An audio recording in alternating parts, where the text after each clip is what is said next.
नमस्कार साथियों, स्वागत है सभी का आज के इस डेली करंट अफेयर्स के सेशन में। दोस्तों, आज है 22 फरवरी 2026 और हर रोज की तरह हम लोग सबसे पहले आज की सभी प्रमुख खबरों से बन सकने वाले महत्वपूर्ण करंट अफेयर्स का विश्लेषण करेंगे और उसके बाद उससे रिलेटेड प्रश्नों को करेंगे, यानी कि एमसीक्यूज को करेंगे। तो आइए शुरू करते हैं आज के सेशन को और सबसे पहले बात करते हैं भूगोल की एक बड़ी घटना की। हाल ही में अंटार्कटिका के साउथ शेटलैंड आइलैंड में 6.7 तीव्रता का एक शक्तिशाली भूकंप दर्ज किया गया है। अंटार्कटिका, जिसकी खोज 1819 में विलियम स्मिथ ने किया था, इसका 80% हिस्सा जो है हमेशा बर्फ से ढका रहता है। यहाँ परीक्षा के लिए दो बुनियादी अवधारणाओं को समझना जरूरी है। पहला है उद्गम केंद्र या हाइपोसेंटर, फोकस या हाइपोसेंटर इसको बोलते हैं। यह पृथ्वी के अंदर का वह स्थान है जहां से भूकंपीय ऊर्जा पहली बार निकलती है। और दूसरा है अधिकेंद्र यानी कि एपीसेंटर। यह सतह पर फोकस के ठीक ऊपर स्थित बिंदु होता है। भूकंप को मापने के लिए हम दो स्केल का उपयोग करते हैं। रिक्टर स्केल, जो भूकंप के परिमाण यानी कि उसकी ऊर्जा को मापता है, और मर्केली स्केल, जो उसकी तीव्रता यानी कि होने वाली तबाही को मापता है। दोस्तों, भूकंप आने पर ऊर्जा तरंगों के रूप में चलती है, जिन्हें सिस्मिक वेव्स कहा जाता है। इन्हें दो मुख्य भागों में बांटा गया है, बॉडी वेव्स और सरफेस वेव्स। बॉडी वेव्स की बात करें तो ये पृथ्वी के अंदर चलती है। इसमें पी वेव सबसे तेज होती है और ध्वनि तरंगों की तरह अनुदैर्ध्य होती है। एस वेव्स प्रकाश तरंगों की तरह अनुप्रस्थ होती है और ये केवल ठोस माध्यम में ही चल सकती है। वहीं सरफेस वेव्स की बात करें तो ये सतह पर चलती हैं और सबसे विनाशकारी होती हैं। इसमें एल वेव सर्पिल गति करते हैं, जबकि आर वेव जो है पानी की लहरों की तरह वृत्ताकार गति करती हैं। तो परीक्षा में अक्सर पी और एस वेव्स की प्रकृति के बीच अंतर पूछा जाता है, तो इसे ध्यान से नोट कर लीजिएगा। दोस्तों, आगे बात करते हैं अंतर्राष्ट्रीय संबंधों की। तो भारत ने अपनी नेबरहुड फर्स्ट नीति को बढ़ाते हुए ईरान को चिकित्सा सहायता भेजी है। ईरान सामरिक रूप से बहुत महत्वपूर्ण है, जिसकी सीमाएं इराक, पाकिस्तान और अफगानिस्तान से लगती हैं, और इसके उत्तर में कैस्पियन सागर है, जो एक प्रसिद्ध रामसर साइट भी है।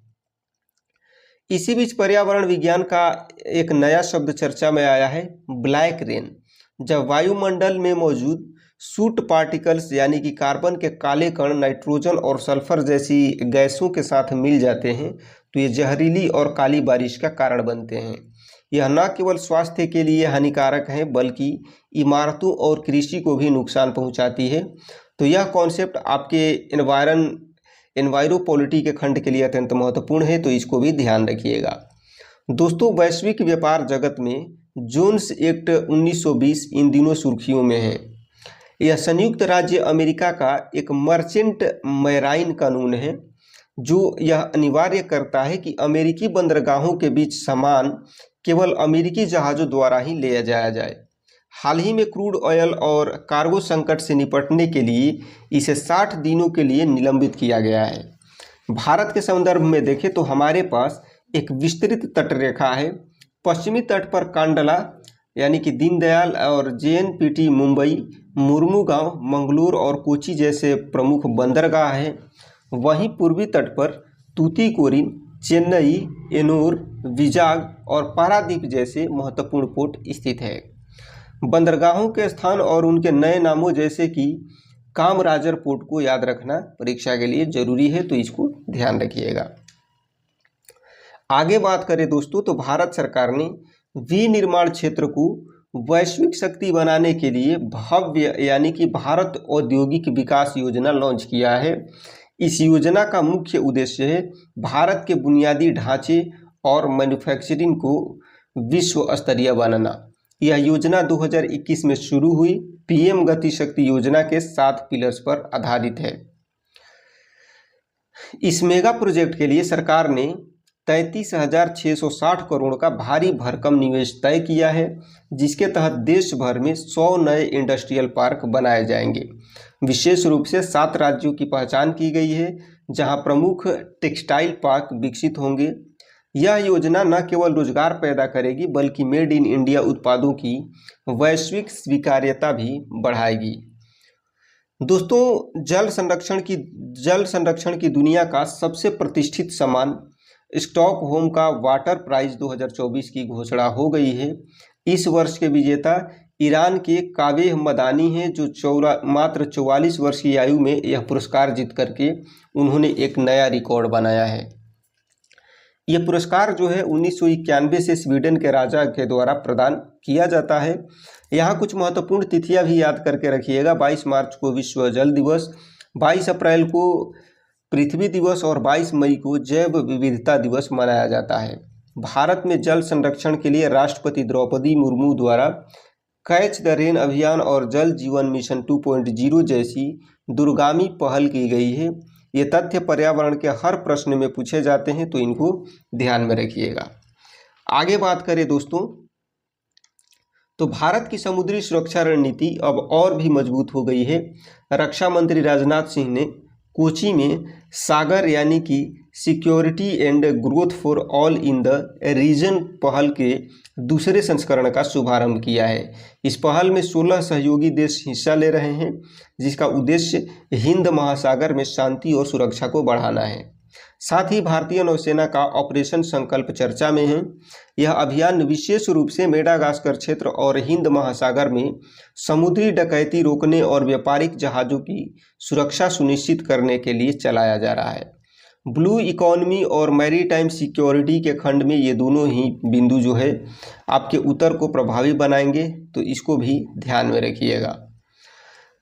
आगे बात करें दोस्तों, तो भारत की सांस्कृतिक कूटनीति का एक शानदार उदाहरण इंडोनेशिया में देखने को मिला है। भारत और इंडोनेशिया के बीच ऐतिहासिक प्रम्बानन मंदिर जो है, इसके पुनर्निर्माण के लिए एक समझौता हुआ है। यह मंदिर जो है त्रिमूर्ति ब्रह्मा, विष्णु और शिव को समर्पित एक भव्य हिंदू मंदिर है। इसका निर्माण 9वीं शताब्दी में संजय राजवंश के दौरान हुआ था और इसे स्थानीय रूप से कैंडी रारा जोगारंग भी कहा जाता है। इसको क्या बोला जाता है, तो इसे स्थानीय रूप से क्या बोला जाता है, कैंडी रारा जोगारंग। यह 1991 से यूनेस्को विश्व धरोहर का हिस्सा है। त्वरित रिवीजन के लिए याद रखिएगा कि हाल ही में कंबोडिया और थाईलैंड के बीच पीह विहार मंदिर को लेकर के सीमा विवाद भी चर्चा में था। सांस्कृतिक विरासत और अंतर्राष्ट्रीय राजनीति का यह मिलन परीक्षा के लिए हॉट टॉपिक है। दोस्तों, आइए अब ओडिशा की जीवंत संस्कृति की सैर करते हैं। हाल ही में ओडिशा में परवाल दिवस जो है मनाया गया। यह भगवान जगन्नाथ को समर्पित एक त्यौहार है, जिसमें पके हुए चावल और पानी से बना पखाल भोजन जो है गर्मी से राहत के लिए खाया जाता है। उड़ीसा के अन्य गौरवशाली त्योहारों में पुरी का विश्व प्रसिद्ध रथ यात्रा और धरती माता के सम्मान में मनाया जाने वाला 3 दिवसीय रज पर्व शामिल है। कृषि आधारित नुआखाई और कटक का ऐतिहासिक व्यापार मेला बाली यात्रा में भी अपनी विशिष्ट पहचान रखते हैं। कला और संस्कृति खंड में उड़ीसा की त्योहारों की सूची भी पूछ ली जाती है। दोस्तों, साहित्य के क्षेत्र में भारत की गौरव गाथा को एक नया अंतर्राष्ट्रीय सम्मान मिला है। प्रसिद्ध लेखक विलियम डेलरिम्पल की पुस्तक the golden road how ancient India transformed the world ने प्रतिष्ठित मार्क लिंटन हिस्ट्री प्राइज जीता है। मार्क लिंटन हिस्ट्री प्राइज कौन सा, इसका नाम है मार्क लिंटन हिस्ट्री प्राइज जीता है। इस पुरस्कार के साथ 10,000 यूएसडी की राशि जो है प्रदान की जाती है। यह पुस्तक इस बात की विश्लेषण करती है कि कैसे प्राचीन से सिल्क रूट और व्यापार के माध्यम से पूरी दुनिया के विज्ञान, गणित और धर्म को प्रभावित किया। साथ ही एक क्लिक रिवीजन की बात करें तो हिंदी साहित्य अकादमी पुरस्कार ममता कालिया को उनके उपन्यास जीते जी इलाहाबाद के लिए दिया गया है। बुक्स और ऑथर्स के सेगमेंट के लिए ये दोनों नोट कर लीजिएगा।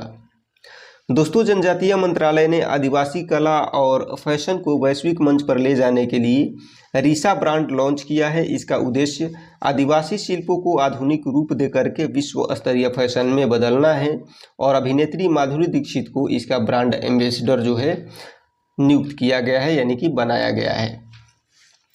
भारत के कुछ पारंपरिक वस्त्र जो अपनी विशिष्टता के लिए जाने जाते हैं, एरी सिल्क और मुगा सिल्क, ये असम की बोडो और अन्य जनजातियों की पहचान है। कोट पाट कॉटन, यह ओडिशा की संस्कृति की विरासत है। टोडा कढ़ाई, यह नीलगिरी तमिलनाडु की टोडा जनजाति के द्वारा जो है की जाती है। और याद रखिएगा 7 अगस्त को राष्ट्रीय हथकरघा दिवस भी मनाया जाता है। दोस्तों, आगे बात करें तो हर साल 20 मार्च को हम विश्व गौरैया दिवस मनाते हैं ताकि हमारे पारिस्थितिकी तंत्र के इस नन्हे सदस्य को बचाया जा सके। वर्ष 2024 की जो है थीम है, माफ़ करिएगा, वर्ष 2026 की जो थीम है वो है आई लव स्पैरोज। शहरीकरण और मोबाइल टावरों के कारण गौरैया की जो है आबादी तेज़ी से घट रही है, जिसके प्रति जागरूकता फैलाना इस दिवस का मुख्य उद्देश्य है। दिलचस्प बात यह है कि गौरैया को बिहार और दिल्ली ने अपना राजकीय पक्षी घोषित किया है। गौरैया न केवल हमारी यादों का हिस्सा है, बल्कि यह कीटों को नियंत्रित करने पर पर्यावरण का संतुलन भी बनाए रखती है। दोस्तों, अब समय है अपनी तैयारी को परखने का। यहाँ कुछ अभ्यास प्रश्न दिए गए हैं जिसका जवाब आपको खुद कमेंट में देना है।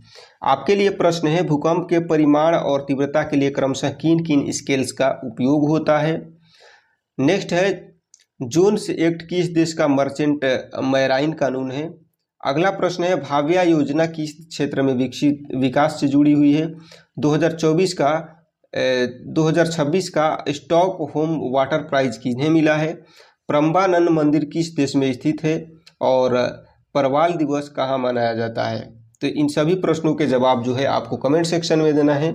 उम्मीद है कि आज का यह विश्लेषण आपको पसंद आया होगा।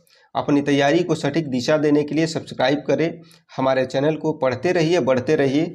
मिलते हैं नेक्स्ट सेशन में, तब तक के लिए सभी को जय हिंद, धन्यवाद।